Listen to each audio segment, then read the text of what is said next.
Hola, soy Nia.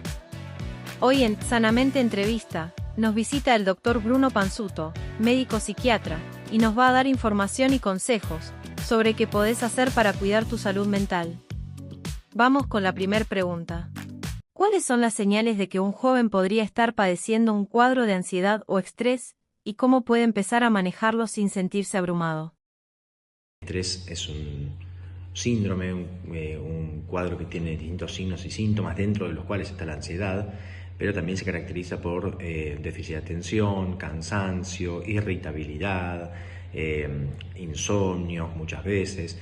Y la ansiedad básicamente es nerviosismo, inquietud, que muchas veces se puede llegar a manifestar a nivel físico con manifestaciones como palpitaciones, sudoración, con parestesias que son hormigueos en manos, pies o cara. Y para manejarlo sin sentirse abrumados, básicamente tener un cotidiano más saludable, con buena alimentación, haciendo las 4 comidas, durmiendo más o menos siempre a la misma hora, priorizando el sueño, no quitándole horas al sueño, haciendo ejercicio físico, principalmente aeróbico, preferentemente a la mañana o a la tarde. Bueno, cualquier actividad de relajación como yoga, meditación, bienvenido para esto. Y en caso de que esto no mejore la sintomatología, pensar en la posibilidad de la atención con un psicólogo y o psiquiatra dependiendo de la gravedad del cuadro. ¿Qué hacer cuando las redes sociales me hacen sentir peor conmigo mismo, pero siento que no puedo desconectarme? El problema principal sería no poder desconectarse, ahí sería el inconveniente. Si uno pone limitaciones como programas que pueden decir la cantidad de horas de consumo de pantalla y así todo, no puede regularlo, se recomienda atenderse por algún profesional porque estamos hablando de una situación más adictiva. Hay que tener en consideración que muchas redes, principalmente TikTok y los Reels de Instagram, tienen algoritmos que tienden a estimular el mecanismo de recompensa para generar una adicción. Entonces, si esto está presente y ya genera sintomatología, que generalmente es ansiedad o dificultad para la conexión con otras actividades que antes producían placer, ahí habría que consultar con algún profesional. ¿Cómo puedo diferenciar entre estar triste por algo normal y algo más serio, como la depresión? Cabe aclarar que tristeza y depresión no son lo mismo. La tristeza es una emoción que tenemos todos los seres humanos, que es totalmente normal, dependiendo del factor desencadenante, es transitoria, es adaptativa, es algo totalmente normal, autolimitada, la depresión es un síndrome, un conjunto de signos y síntomas, dentro de los cuales está la tristeza, como también la falta de voluntad, la anedonia, que es la dificultad para sentir placer por las cosas, la angustia, ansiedad, alteraciones en el sueño, en el apetito, irritabilidad, déficit de atención. Es un cuadro mucho más grande. Y la depresión ya es un estado anímico, es algo más perdurable. De hecho, para hablar de depresión, uno tiene que tener una sintomatología cotidiana permanente por más de 2 semanas. En cambio, la tristeza como emoción puede darse por un pequeño lapso de horas o quizás pocos días acorde a la situación. No es lo mismo. En caso de estar triste por algún factor desencadenante claro y esto es autolimitado, no habría que preocuparse porque es una respuesta normal. En caso de que se presente con toda esta sintomatología que conté antes de la depresión y que perdure en el tiempo, más de 2 semanas, ahí habría que consultar con algún profesional. ¿Qué consejo le darías a alguien que quiere hablar con sus amigos o familia sobre su salud mental, pero tiene miedo a ser juzgado? Es una pregunta difícil porque no todos tenemos el mismo contexto, no todos tenemos la misma contención familiar y por parte de amigos. Habría que evaluar en cada caso particular cuál es el contexto. Hay muchas personas que tienen mucho prejuicio sobre temas de salud mental, entonces se hace mucho más complicado. Quizás la mejor opción es consultar con algún profesional, psicólogo, para charlar su situación y ahí evaluar en conjunto con un profesional cuáles son las mejores opciones de acercamiento de familiares o amigos, porque no todos, repito, tenemos el mismo contexto.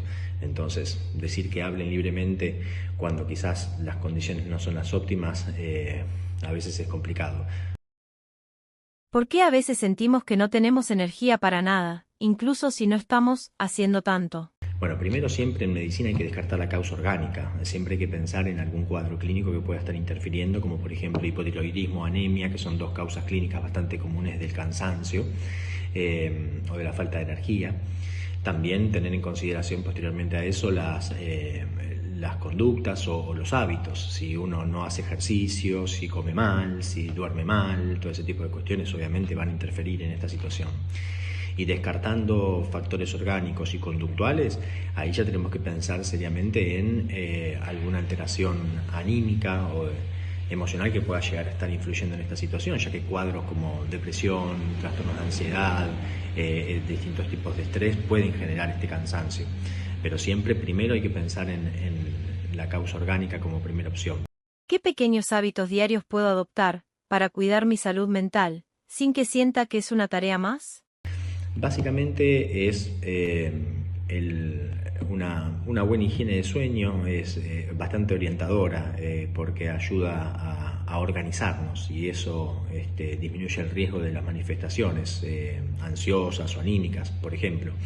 El hacer ejercicio aeróbico, el tener una buena alimentación, un sueño ordenado, el tener buen contacto social y actividades recreativas, son cosas que en realidad tendríamos que tener todos para tener una buena salud mental, y con eso tenemos un buen colchón para disminuir el riesgo de que tengamos manifestaciones el día de mañana ante algún factor estresor externo, porque recordemos que uno no se siente mal por las cosas que le pasan, sino por cómo uno se toma las cosas que le pasan. Y si uno tiene una buena higiene de sueño, ejercicio, contacto social, actividad recreativa, el riesgo de esas manifestaciones es menor. ¿Cómo puedo lidiar con la presión de compararme con otros en redes sociales o en la vida real? Hay que tener en consideración que hay que tener un uso limitado y responsable de las redes sociales, teniendo en consideración que las redes sociales muestran una realidad distinta, algo bastante simulado, no tan real por así decirlo. Entonces eso, las comparaciones con ese tipo de realidad paralela obviamente van a llevar a malestares. Las comparaciones en general llevan a malestares, por ende lo que uno puede hacer, por ejemplo en un tratamiento psicológico, es entender por qué uno tiene la necesidad de una comparación. Dependiendo de los rasgos de personalidad, uno puede tener más información. Entendiendo cómo uno funciona, qué estructura de personalidad tiene, a partir de ahí uno puede combatir ciertos rasgos de personalidad para que esta situación no se perpetúe en el tiempo. ¿Puede ayudarme la IA como herramienta si tengo ansiedad o depresión? Creo que como fuente de información puede ser buena, pero no más que eso. Pensar en alguna situación analítica o usar la inteligencia artificial como si fuese una persona o una fuente de consejos no creo que sea la mejor opción. Hay situaciones que requieren de capacidades que solo puede tener el ser humano, como capacidad empática, lecturas gestuales, situaciones que la IA no va a poder tener en consideración hoy por hoy y que van a ser determinantes a la hora de tomar distintas decisiones. Por ende, yo creo que la IA hoy por hoy puede ser buena como fuente de información, pero no mucho más que eso. No podemos tomarla como si fuese un terapeuta u otra persona. Mañana tengo un examen y me siento ansioso. No puedo concentrarme. ¿Qué puedo hacer? Lo que puede hacer principalmente es hacer ejercicio físico, actividades de relajación y entender de que el repasar permanentemente lo estudiado no va a hacer que se incorpore de la mejor manera. Hay que entender que, por ejemplo, el estudio es algo cualitativo, no cuantitativo. No necesariamente el que estudia mucho es el que mejor le va o que más recuerda las cosas, sino el que es más ordenado generalmente. Si uno tiene el tiempo de estudio necesario, pero después de eso tiene un buen sueño, un ejercicio, un buen contacto social para despejar la cabeza, la capacidad de retención va a ser mayor. Las distintas funciones psíquicas, las funciones de la mente están interconectadas. Por ende, pensar que uno puede recordar mejor las cosas simplemente con una repetición permanente es falso.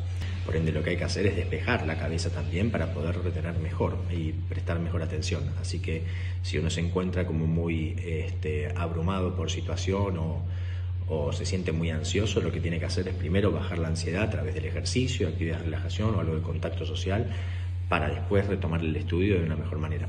Muchas gracias por su tiempo, Doc. Esperamos que te haya servido la info. Si te quedaste con dudas o tenés más preguntas, escribinos en los comentarios. Y como siempre, te pedimos danos like. Hasta la próxima.